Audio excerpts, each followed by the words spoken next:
So I just handed this out in class. I think it's available on Moodle. I can't remember, but I think it is. So the new stuff that we'll have on the final will be centrifugal pump theory, just basically how centrifugal pumps works. Affinity laws, I don't think I'll do those, so let's don't worry about those. Yeah, they're already crossed out. NPSH, I don't think we're going to be able to get to, so I don't think we'll do that. Pump heads, which is TDH, that'll definitely be on there, so you want to be sure you can do that. Find the elevation change and add it to the head loss. The horsepower efficiency, electric power costs, I think that'll be on there. You should understand pumps in parallel and in series and what they do, pump operating curves, which we'll get to today. We'll see about operating points and cavitation. I think we'll get to those today. We'll just see. So that's the new stuff, okay, that we've covered since the last midterm regarding pumps. So it's not cumulative? No, it will be. There'll be some other stuff too down at the bottom there. You see some of the other stuff. It's not like open-ended cumulative. It's more like this and that and the other thing.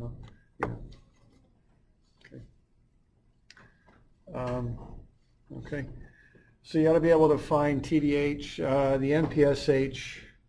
I don't think I'll have you doing. Now, if that's on the homework, I think that might have been. You can omit that from the homework where it says find the NPSH. I just don't think we're going to get to it. Okay, horsepower, efficiency, kilowatts, kilowatt hours. That could be on there.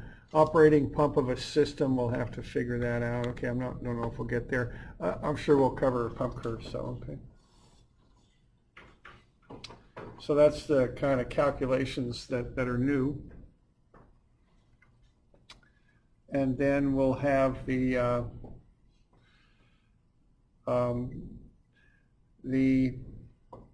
let's see, what have I got here? I've got some of the answers from some of those worksheets that were from the first year class. That's what I'm referencing the worksheets. That's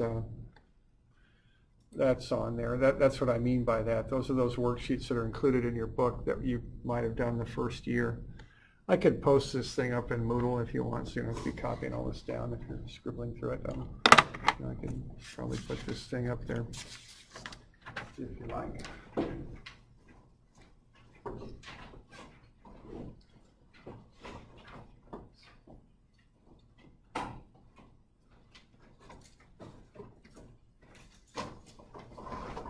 All right, and then the old stuff would be force, which is pressure times area, and then flow rate, which is velocity times area.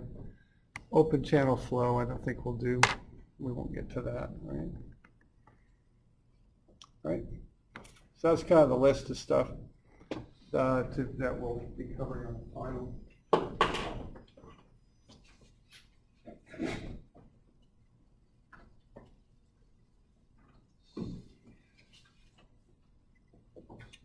Here.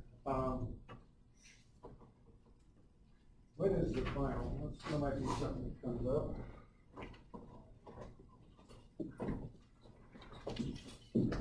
We have a syllabus meeting.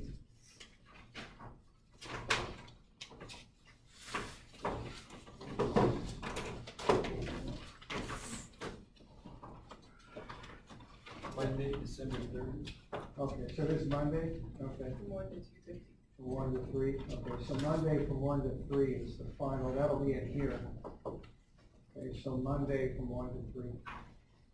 Monday to 3. Oh, here, stop.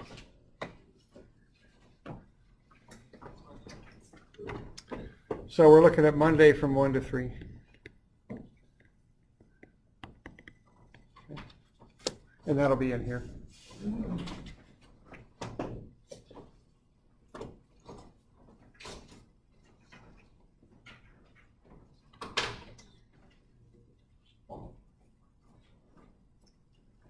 Oh, we already have that. Oh, yeah. Doesn't matter. Yeah.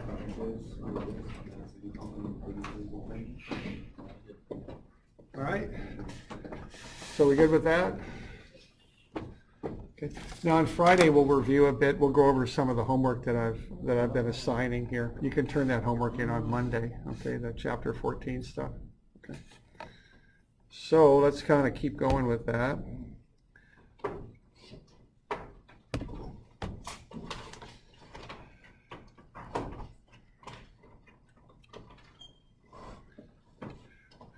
So what we've gone over here with pumps is just basically how, they're set up, how they function.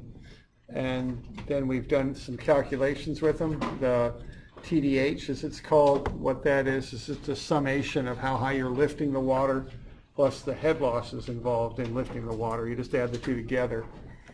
Pump doesn't know the difference. It's just resistance either way. So you just add those two together in feet. Okay.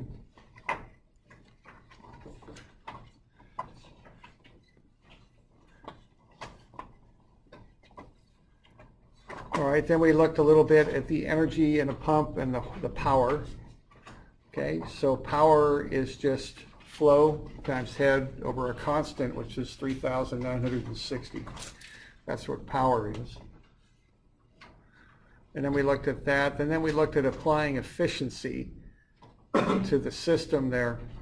So generally speaking, we know the water horsepower and we divide by the efficiency to work our way back out, so to speak. So if, in this example here, if we know we require 42 water horsepower and we've got 79% efficiency for the pump and 86 for the motor, you divide by those decimals to get to the horsepower required by the motor. Okay. So if you got water horsepower and you're essentially backing your way out, you divide by the efficiency. Because both the pump and the motor have efficiencies, the power running through them is reduced as it goes through each step of the way. So if you're starting at the water horsepower and working your way back, you want the horsepower to go up each step of the way, so you divide by the efficiency. Okay, that's the idea. All right.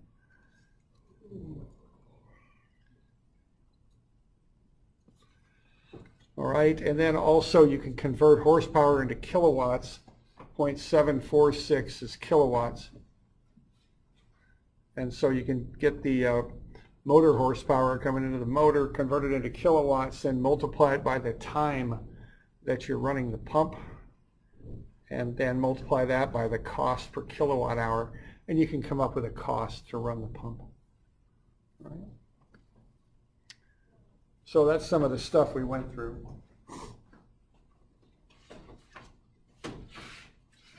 Now there's another aspect of this stuff that I'd like to look at, and that's reading what are called pump curves, because information about a pump is put onto a curve.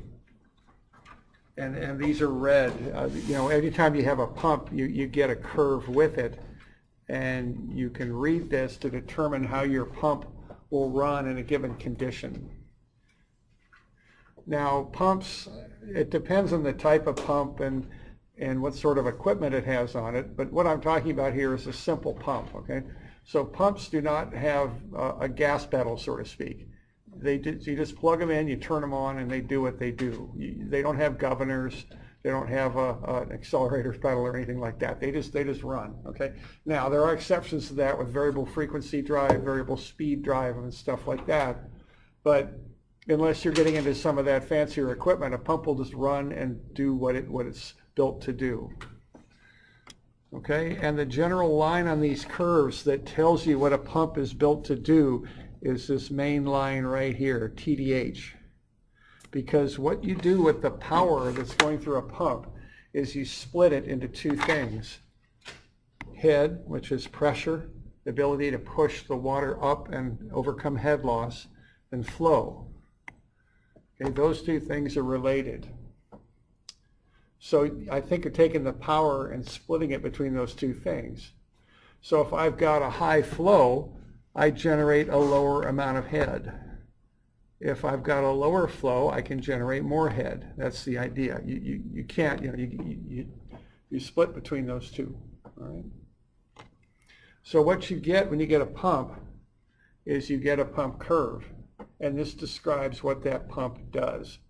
The main line is the one I just showed you, the TDH line. So if I'm going to pump 800 gallons per minute with this particular pump, this curve will tell me what it does. Okay, so if this particular pump moves 800 gallons per minute, what you would do, you would just go to 800 gallons per minute, read this line, intersect it with your TDH line, and then you can tell how much head the pump will develop 800 gallons per minute. And what is that? 150 something or another, 158 something. Okay. And that's the basic line that you run there, okay? But there's more information than that on the pump curve, right? Now there's some other stuff. So what we're getting here is we're at approximately 158 feet or something like that.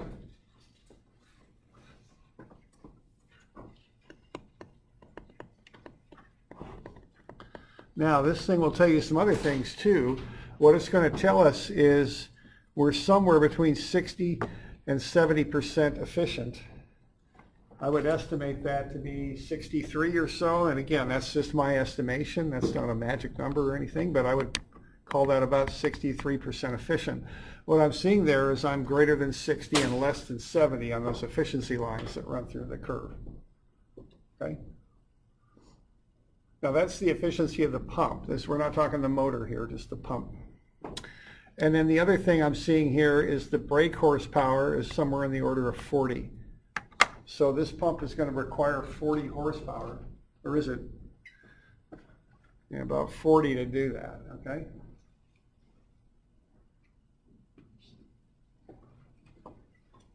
So the brake horsepower, you go for either the total dynamic head, not the brake horsepower number? Well, with the brake horsepower, what you do, you just take the flow and read up until you intersect that curve and then read it. Oh, my bad. There we go. Thank you. My bad. 50. Yeah. 50. Okay. All right. So the brake horsepower is 50. The efficiency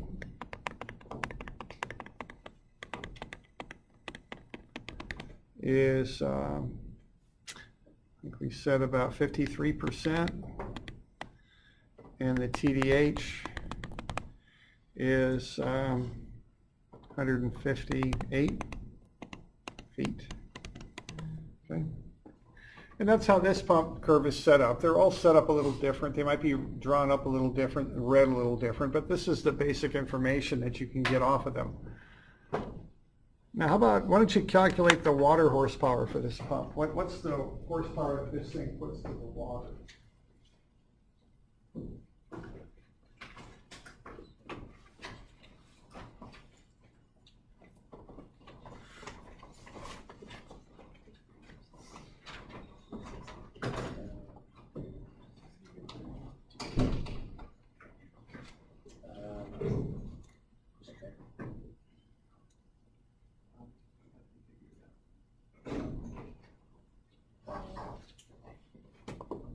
Start out with gallons per minute where it intersects.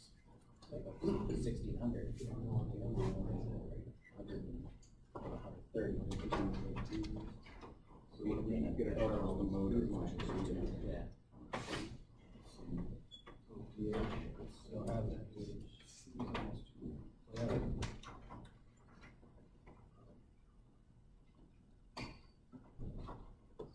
Then 15 times 6.60.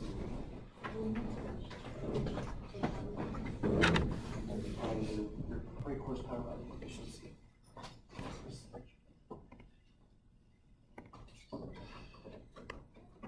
Okay, so the water horsepower, what do we got? We've got 800 gallons per minute, right?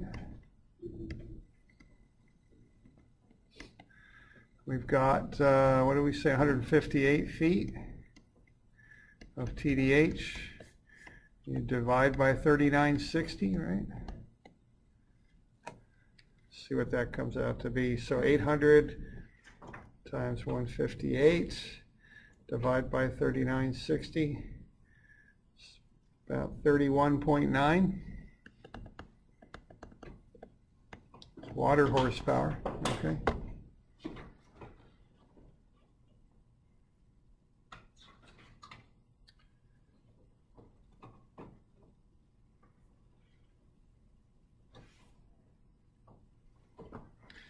And then, is that right? Are we good with that?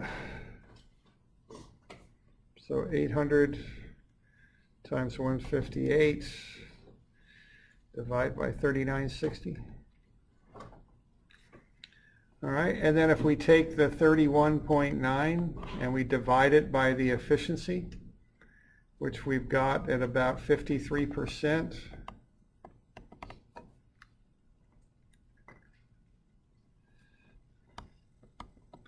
we're getting about 60 brake horsepower, which isn't coming in quite what we pulled off. No, but you actually pulled 63% efficiency on the job. There we go, thank you. I'm having all sorts of problems here again. There we go, 63, so this should be 0.63. There we go. So let's try that again. So 31.9 divided by 0.63. There we go, so that's 50.6. Which reads, confirms pretty well with what we got in the chart, thanks, okay? All right, so this just has information about pumps contained in a graph that you can just read. So if you got one of these, generally speaking, for a given flow rate, you can get the head, the horsepower, and the efficiency.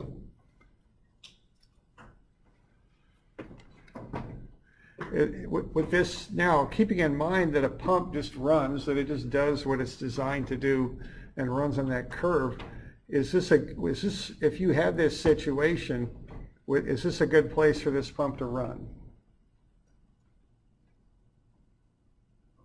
Yeah, efficiency isn't very good, is it? You know, if I'm running this pump, this particular pump, I want to be right in there, see? That's what this pump's designed to do, run in that higher efficiency region. I can get 20% more efficiency out of this thing, okay, or more. And so this isn't a good situation to use this pump in. You should be using a different pump that runs at a higher efficiency level here, okay? That's the idea. Okay. All right.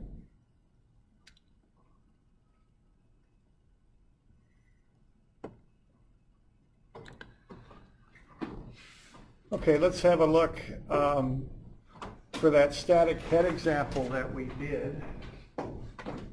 Let's have a look at that. So that's on page 140. So what we got out of that example was we had a flow of 1,300 gallons per minute and a TDH of 139.36. Once you plot that point up, so for 1,300 gallons per minute, about what's your TDH off of this pump curve? Is this pump a good fit for that situation, I guess is what I'm asking.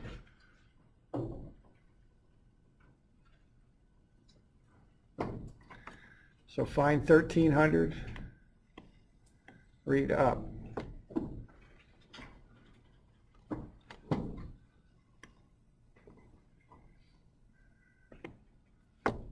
And then read what your TDH is.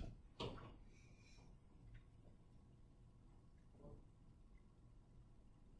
mean, does this pump fit?